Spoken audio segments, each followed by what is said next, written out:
Avez-vous déjà ressenti une colère que vous ne pouviez pas exprimer? Une rage qui montait dans votre poitrine, que vous avez avalée? Une indignation qui brûlait à l'intérieur, mais que vous avez cachée derrière un faux sourire? Bien sûr que oui. Nous l'avons tous fait, parce qu'on nous a appris que la colère, c'est moche, que la colère, c'est dangereux, que les bonnes personnes ne ressentent pas de colère. Et alors vous avez appris à réprimer, à avaler, à faire semblant que tout allait bien, alors qu'à l'intérieur, vous étiez en flammes. Mais voici ce que personne ne vous a jamais dit. Cette colère que vous avez enfouie n'a pas disparu. Elle est vivante, elle est active. Et elle cache quelque chose qui peut changer votre vie. Carl Jung a passé des décennies à étudier ce qui arrive aux émotions refoulées. Et ce qu'il a découvert est à la fois troublant et libérateur. Il a dit que l'ombre est à 90% de l'or pur. Laissez-moi répéter cela parce que c'est crucial. L'ombre est à 90% de l'or pur. L'ombre, c'est tout ce que vous avez rejeté en vous-même, tout ce que vous avez réprimé, tout ce que vous avez caché. Et Jung dit que 90% de cela est précieux. C'est de l'OR, c'est un trésor, c'est un potentiel non réalisé. Votre colère refoulée n'est pas seulement une toxine, c'est du carburant, c'est de l'énergie créatrice comprimée. C'est votre plus grand talent qui attend d'être libéré. Andrew Huberman l'a confirmé d'une manière qui va vous surprendre. Il a un épisode entier sur l'agressivité et la colère.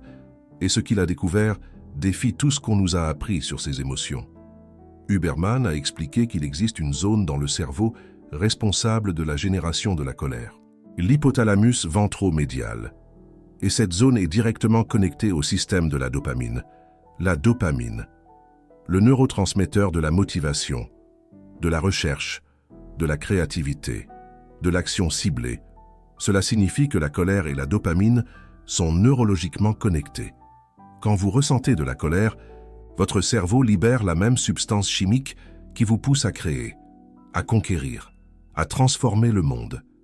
Et quand vous réprimez cette colère, vous réprimez avec elle toute l'énergie créatrice qui l'accompagne. Jung a appelé cela l'ombre dorée. Et c'est un concept que peu connaissent. La plupart des gens pensent à l'ombre comme quelque chose de négatif, comme les impulsions destructrices, comme les désirs honteux. Mais Jung est allé beaucoup plus loin. Il a dit que l'ombre contient non seulement les aspects destructeurs de la personnalité, mais aussi des capacités puissantes, créatives et potentes. Des talents qui ont été condamnés pendant notre développement. Non par souci, mais par envie, par peur, par ignorance, par jalousie. Pensez-y. Quand vous étiez enfant et que vous montriez un talent naturel pour quelque chose. Souvent, les adultes autour de vous ne le célébraient pas. Ils se sentaient menacés. Ils vous diminuaient. Ils vous faisaient sentir que c'était mal. Et vous avez appris à cacher, à réprimer, à enterrer ce talent avec la colère que vous avez ressentie pour avoir été invalidé. Et maintenant, ce talent vit dans votre ombre, attendant, accumulant de l'énergie, se manifestant comme une colère inexplicable chaque fois que vous voyez quelqu'un faire ce que vous devriez faire. Huberman a expliqué la neuroscience derrière cela. Il a dit que la colère a été conçue, au niveau de l'évolution, pour nous faire avancer, pour nous diriger vers des objectifs, pour nous donner l'énergie nécessaire pour surmonter les obstacles. Les gens aiment stimuler la frustration et la colère légère. Dans des expériences où des humains pouvaient stimuler différentes zones de leur propre cerveau, ils choisissaient de stimuler la zone de la colère plus que les zones de plaisir ou de calme, plus que les zones d'excitation sexuelle, plus que les zones d'euphorie. C'est incroyable. Notre cerveau préfère l'état de colère légère parce qu'il nous pousse. Il nous met en mouvement. Il nous donne envie de conquérir. Et quand vous réprimez cela, vous réprimez votre propre moteur de conquête. Jung a documenté des cas impressionnants. Des patients qui vivaient avec une colère chronique refoulée, qui développaient des symptômes physiques, des maux de tête, une tension dans les épaules, des problèmes digestifs, une pression artérielle élevée, des migraines. Et quand ils réussissaient enfin à accéder et à intégrer cette colère, quelque chose de magique se produisait. Les symptômes disparaissaient et des talents qui étaient enterrés depuis des décennies émergeaient.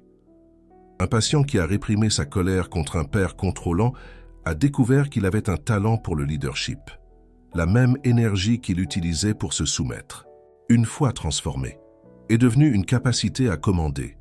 Une patiente qui a réprimé sa colère contre une mère critique a découvert qu'elle avait un talent artistique extraordinaire, la même intensité qu'elle utilisait pour se diminuer. Une fois redirigée, est devenue une force créatrice. Ce n'est pas une coïncidence. C'est ce que Jung a appelé la fonction transcendante, la capacité de transformer l'énergie psychique d'une forme à une autre. La colère est de l'énergie pure. Quand elle est réprimée, elle devient destructive, vers l'intérieur, contre vous-même. Mais quand elle est intégrée et transformée, elle devient du carburant pour la réalisation, pour la création, pour la transcendance. Huberman a expliqué le mécanisme neuronal. La répression des émotions nécessite une énergie énorme du cortex préfrontal.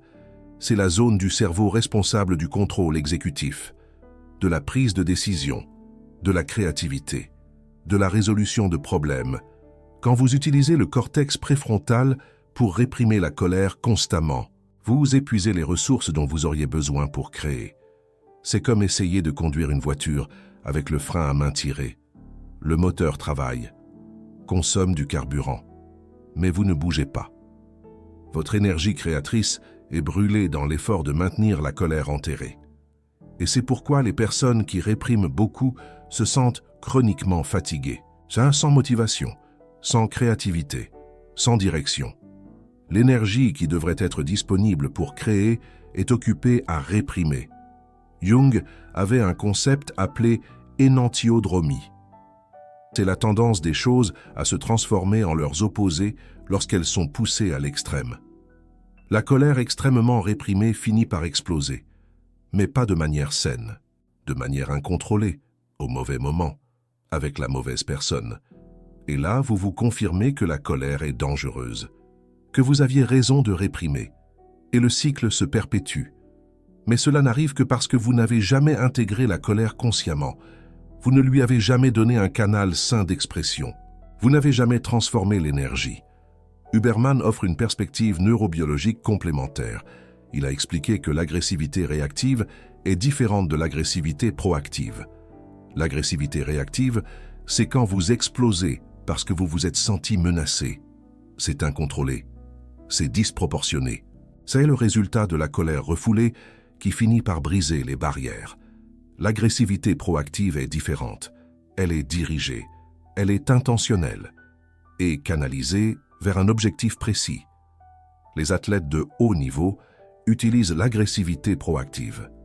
Les entrepreneurs qui réussissent utilisent l'agressivité proactive. Les artistes révolutionnaires utilisent l'agressivité proactive. Ils ne répriment pas la colère, ils la transforment, ils la canalisent, ils l'utilisent comme carburant. Carl Jung dirait qu'ils ont intégré leur ombre, qu'ils ont fait la paix avec la partie d'eux-mêmes que la société a condamnée, et qu'en faisant cela, ils ont accédé à l'OR qui y était caché. Laissez-moi vous parler plus en détail du concept d'ombre dorée, parce que cela change tout. L'ombre contient des forces supprimées, des talents, des ambitions et des qualités admirables que vous avez rejetées, parce qu'elles menaçaient la dynamique familiale, ou parce qu'elle n'était pas socialement acceptée. L'ombre contient une grandeur niée, le refus de reconnaître ses propres dons, souvent pour éviter de se démarquer, ou pour éviter de provoquer l'envie chez les autres.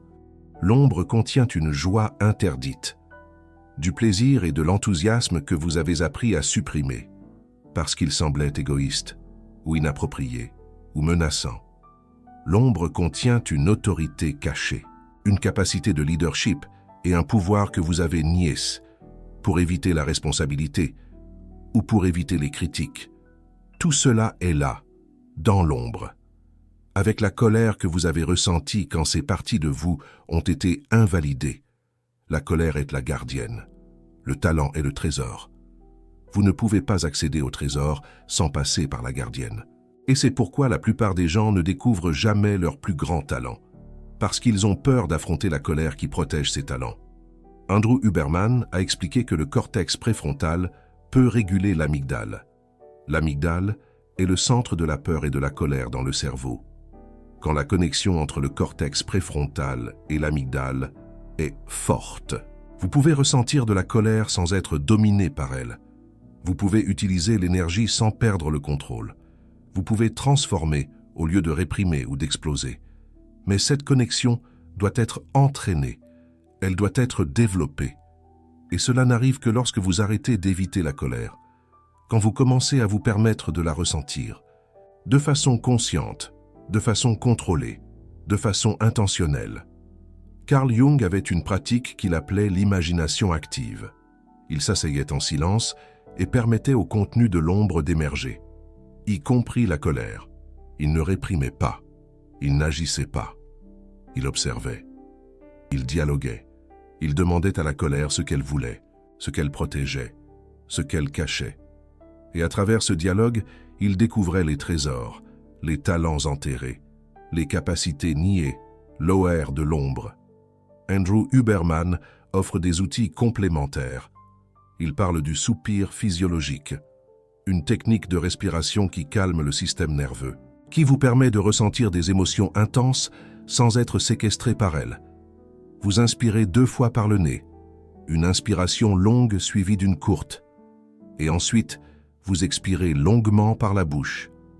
Cela active le système nerveux parasympathique, calme l'amygdale, renforce le cortex préfrontal et vous permet d'être présent avec la colère sans perdre le contrôle. Et c'est dans cet état que vous pouvez faire le travail d'intégration, que vous pouvez demander à la colère ce qu'elle garde, que vous pouvez découvrir les talents enterrés. Il existe un schéma que Carl Jung a observé chez des centaines de patients. Des personnes qui ont réprimé leur colère contre des figures d'autorité avaient souvent des talents de leadership enterrés. Des personnes qui ont réprimé leur colère contre des critiques avaient souvent des talents artistiques enterrés.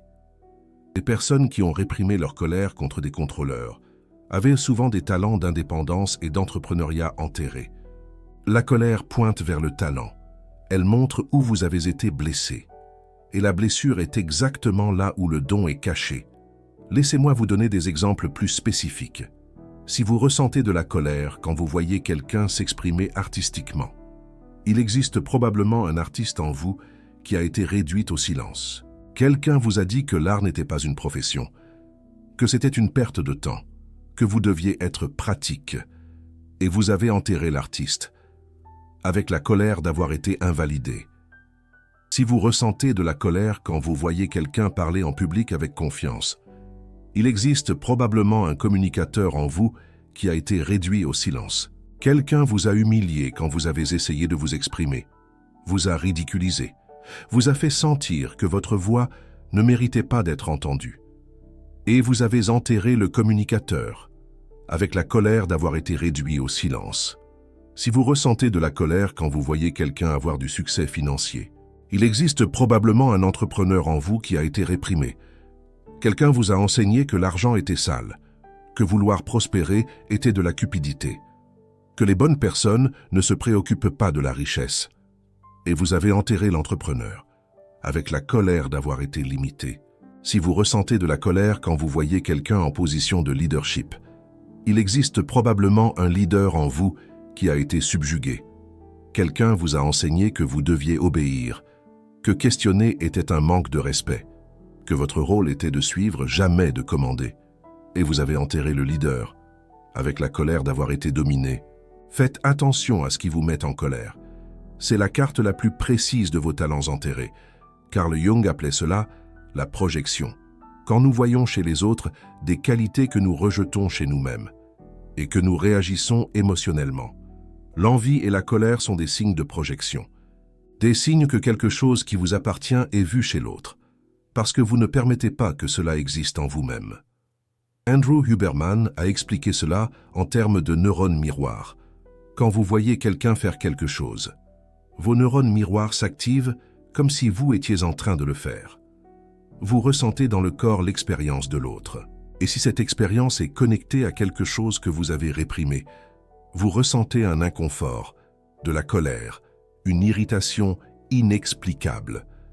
Parce que vos neurones miroirs activent une partie de vous qui est prisonnière, une partie qui veut sortir, une partie qui veut s'exprimer.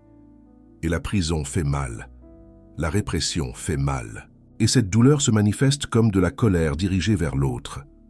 Alors qu'en réalité, c'est de la colère envers votre propre limitation, envers votre propre prison, envers votre propre abandon. C'est puissant quand vous comprenez, parce que cela transforme la colère de quelque chose à éviter en un outil de connaissance de soi. Chaque fois que vous ressentez une colère irrationnelle envers quelqu'un, arrêtez-vous et demandez-vous, qu'est-ce que cette personne fait que j'aimerais faire? Quelle partie de moi exprime-t-elle que j'ai réprimée? Quel talent utilise-t-elle que j'ai enterré? La réponse va vous choquer, parce qu'elle va révéler des parts de vous que vous aviez oublié qu'elles existaient, des talents que vous avez abandonnés il y a si longtemps que vous ne vous en souvenez même plus, des capacités que vous avez niées, même à vous-même. Carl Jung appelait ça la blessure du guérisseur, l'idée que nos plus grands dons émergent exactement des endroits où nous avons été le plus blessés. La colère marque l'endroit. Elle est le X sur la carte au trésor. Andrew Huberman a validé cela neurologiquement. Il a expliqué que les expériences émotionnelles intenses créent des mémoires plus fortes. La colère que vous avez ressentie quand votre talent a été invalidé a créé une mémoire puissante, une mémoire qui est encore active, une mémoire qui contient encore toute l'énergie de ce moment. Quand vous accédez à cette mémoire consciemment, quand vous permettez à la colère d'émerger dans un environnement SR, vous accédez aussi à l'énergie, au potentiel, au talent qui a été enterré avec. C'est comme ouvrir un coffre-fort qui était verrouillé depuis des décennies. Tout ce que vous avez mis là-dedans est encore là, attendant, intact, prêt à être utilisé. Mais vous avez besoin de la clé. Et la clé, c'est la colère. La même colère que vous avez passé votre vie à éviter. Je sais que c'est inconfortable. Notre culture entière nous enseigne à craindre la colère, à la voir comme quelque chose à éliminer, à contrôler, à supprimer. Mais Carl Jung et Andrew Huberman prouvent le contraire. La colère n'est pas le problème. La répression est le problème. La colère est de l'énergie. Et c'est la manière dont vous utilisez cette énergie qui détermine si elle sera destructive ou créatrice. Réprimer est destructeur. Exploser est destructeur. Intégrer est transformateur. Canaliser est créatif. Utiliser est libérateur. Alors, qu'allez-vous faire maintenant? Allez-vous continuer à réprimer? Allez-vous continuer à faire semblant de ne rien ressentir? Allez-vous continuer à dépenser toute votre énergie créatrice pour maintenir le couvercle fermé? Ou allez-vous commencer à investiguer? Allez-vous commencer à vous demander « Contre qui ai-je de la colère que je n'ai jamais exprimée? Quelle part de moi a été invalidée quand j'étais jeune? Quel talent ai-je abandonné parce que quelqu'un m'a fait sentir que c'était mal ?» La réponse à ces questions est la carte vers votre plus grand potentiel.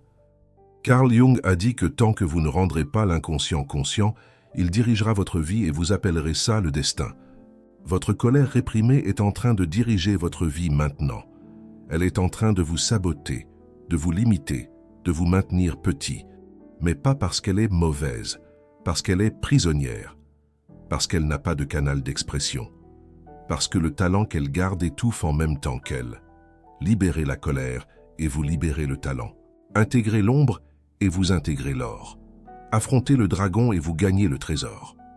Andrew Huberman a expliqué que la neuroplasticité permet au cerveau de se reconfigurer. Que de nouveaux schémas peuvent être établis à n'importe quel âge. Que la connexion cortex préfrontal et amygdale peut être renforcée. Que vous pouvez apprendre à ressentir la colère sans être dominé. À utiliser l'énergie sans perdre le contrôle. À transformer le feu en lumière. Mais cela requiert de la pratique, requiert du courage, requiert la disposition d'affronter ce que vous avez passé votre vie à éviter. Il existe quelque chose dont peu de gens parlent concernant la répression chronique de la colère. Les coups physiques. Carl Jung a observé que les patients avec de la colère réprimée développaient des schémas somatiques spécifiques. Tension chronique dans la mâchoire. Parce que la mâchoire est l'endroit où nous avalons la colère, où nous serrons les dents pour ne pas dire ce que nous voulons, où nous mordons la langue pour ne pas exploser, douleurs chroniques dans les épaules et le cou. Parce que nous portons le poids de ce que nous n'exprimons pas. Comme si nous étions toujours prêts pour une confrontation qui n'arrive jamais. Toujours en garde, toujours tendu. Problème digestif. Parce que le système digestif est directement affecté par le stress chronique. Et réprimer la colère est une forme constante de stress. Le corps est toujours en mode combat ou fuite, mais sans jamais combattre ni fuir, juste arrêté, tendu, dépensant de l'énergie pour ne pas agir. Andrew Huberman a expliqué que le système nerveux autonome ne distingue pas entre menaces externes et menaces internes. Pour votre corps, réprimer une émotion intense est aussi stressant que d'affronter un prédateur. Le cortisol monte. L'inflammation augmente. Le système immunitaire est compromis. Et tout cela arrive silencieusement, jour après jour, année après année, alors que vous pensez être vertueux de ne pas ressentir de colère, alors qu'en réalité, vous ne faites que tomber malade. Des études montrent que les personnes avec une forte suppression émotionnelle ont un risque plus élevé de maladies cardiovasculaires, de cancer, de maladies auto-immunes. La colère réprimée ne disparaît pas. Elle se transforme en maladie. Carl Jung disait que ce qui ne devient pas conscient se manifeste comme destin. Mais il aurait aussi pu dire que ça se manifeste comme maladie. Le corps garde la note et finit par la présenter. C'est pour cela que l'intégration est si importante. Pas seulement pour accéder aux talents enterrés, mais pour arrêter de tomber malade, pour libérer le corps de la tension chronique, pour permettre à l'énergie de circuler au lieu de stagner. Le processus de récupération a des étapes. Premièrement, la reconnaissance.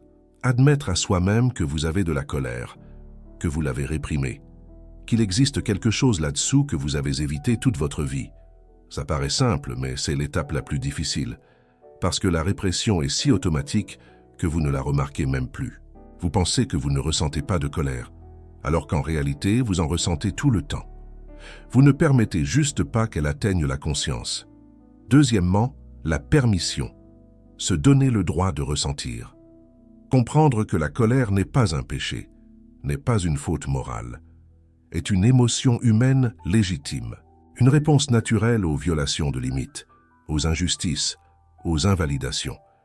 Troisièmement, l'expression sûre. Trouver des façons de laisser la colère sortir sans causer de dommages. Écrire, crier dans un endroit privé. Exercice physique intense, frapper un oreiller. Ça paraît bête, mais ça fonctionne. Parce que le corps a besoin de compléter la réponse de stress, a besoin de décharger l'énergie accumulée, a besoin de terminer ce qui a commencé il y a des années. Quatrièmement, l'investigation. Demandez à la colère ce qu'elle garde, quel talent elle protège, quelle part de vous a été invalidée, quel don a été enterré avec elle. Cinquièmement, l'intégration. Récupérez le talent. Commencez à l'exprimer, de façon petite d'abord, puis plus grande, jusqu'à ce qu'il devienne partie de votre vie consciente, partie de qui vous êtes, pas plus caché dans l'ombre. Andrew Huberman offre une perspective neurobiologique pour chaque étape. La reconnaissance active le cortex préfrontal, apporte de la conscience au processus automatique. La permission réduit l'activité de l'amygdale, diminue la réponse de menace associée à l'émotion. L'expression sûre complète le cycle de stress, libère les neurotransmetteurs accumulés. L'investigation renforce les connexions entre les zones limbiques et corticales, intégrant l'émotion et la raison. Cette intégration crée de nouveaux schémas neuronaux, de nouvelles façons d'être, de nouvelles possibilités d'expression. Tout ce processus est la neuroplasticité en action, le cerveau se reconfigurant, créant de nouveaux chemins, ouvrant des espaces qui étaient fermés. Carl Jung a lui-même traversé cela. Il a connu des périodes d'intenses turbulences émotionnelles, des moments où l'ombre émergeait avec une force avastadora, et il n'a pas fui, il a plongé, il a dialogué, il a intégré, et de l'autre côté, il a émergé, transformé, avec un accès à des capacités qu'il ne savait pas qu'il avait, avec une créativité qui a révolutionné la psychologie, avec une compréhension de l'esprit humain qui guide, encore, des millions de personnes. Tout cela vient de l'ombre, de l'or, caché dans l'obscurité, de l'énergie transformée, de la colère. Vous avez ce même potentiel. Vous avez de l'or dans votre ombre. Vous avez des talents enterrés avec la colère. Que vous avez ressenti quand ils ont été invalidés? Laissez-moi vous poser une dernière question. Pensez à quelqu'un qui vous irrite profondément. Quelqu'un qu'à la simple pensée, vous sentez votre sang bouillir. Ça peut être une personne publique, ça peut être quelqu'un du travail, ça peut être un membre de votre famille. Maintenant, demandez-vous, qu'est-ce que cette personne fait qui m'irrite autant? Quelle qualité chez elle que je ne supporte pas? Et maintenant, la partie difficile. Où est-ce que cette même qualité existe en moi? Où est-ce que je l'ai réprimée? Quand est-ce que j'ai appris que cette qualité était mauvaise? La réponse à ces questions est le commencement de votre libération.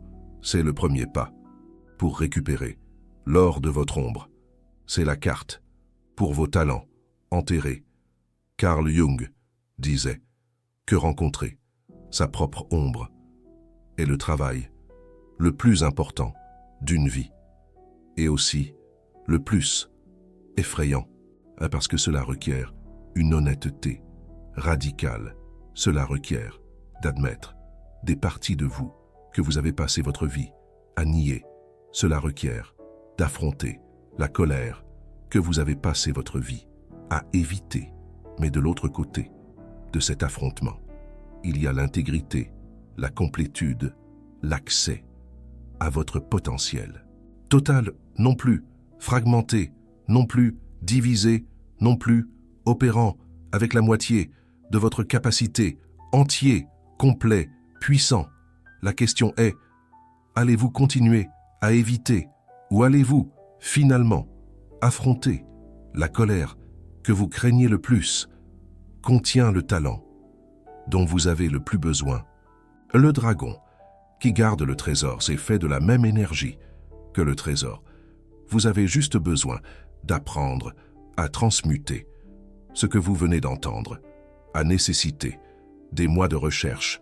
Connecter Carl Jung avec Andrew Huberman, traduire la neuroscience en langage accessible, trouver les connexions entre l'ombre dorée et le système de la dopamine. C'est un travail que peu de chaînes font parce que cela exige du temps, de la dédication et du courage de remettre en question les récits.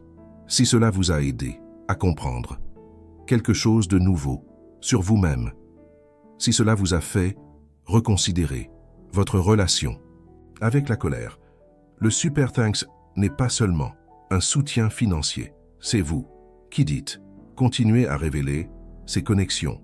C'est vous qui financez la prochaine recherche. C'est vous qui devenez partie de ceux qui unissent la psychologie profonde à la neuroscience. Quand vous cliquez sur le cœur doré, ci-dessous, vous investissez dans un contenu que l'Académie maintient séparé, dans des révélations que peu osent faire, dans une connaissance qui peut transformer la façon dont vous vivez.